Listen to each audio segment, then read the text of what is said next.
كاكي كاكي ماكي اتسي كاكي كاكي ماكي ايه الموضوع عن ايه النهارده؟ الموضوع النهارده انت شايف ايه ماسك المكنسه؟ هيكون الموضوع عن ايه؟ بس مش على الكنيس طبعا. النهارده هنتكلم عن فوائد المكنسه. كلنا عارفين فوائد المكنسه في بيوتنا، بننظف بيها اوضنا، واحيانا بنربي بيها اولادنا، واحيانا بنهش بيها فراخنا، ده لما كان في فراخ.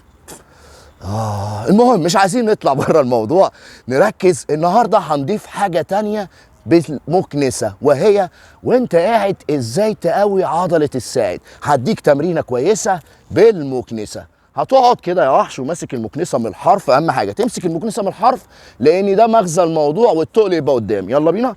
تاني دراعك بس تلعب ايه وانت قاعد، وتعمل الحركه دي. اهم حاجه تعمل التمرين ده وانت قاعد، ما تعملوش وانت واقف، عشان النجفه يا وحش بدل ما تتضرب وتتكرش من البيت. يبقى تمسك كده يا بطل، تمسك كده المكنسه زي ما احنا شايفين كده، وتطلع وتنزل كده يا بطل. هتقول لي كام عدى يا كوتش؟ هقول لك 15 20 25 من 3 ل 4 مجموعات يمين وشمال. طب خلصت؟ بص بقى يا وحش، قرب كده معايا شويه. تروح جاي ماسك المكنسه كده اهو، كانك ماسك شمعه كده في السبوع يا بطل، وتنزل كده بالجنب وتطلع كانك بتشوي ذره بقى، بس الشوايه بعيد عنك شويه يا وحش. شغال. الله. برضو من 15 ل 20 عدى 3 مجموعات يمين وشمال. خلصنا.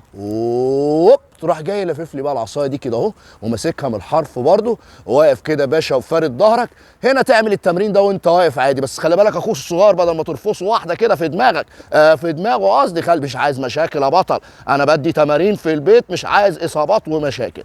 طبعا 15 20 25 عدى كده. خلصت ال3 تمارين بتوعنا، ما فاضلش غير احلى مسا عليكم او احلى صباح عليكم، وفيري نايس اكسرسايز.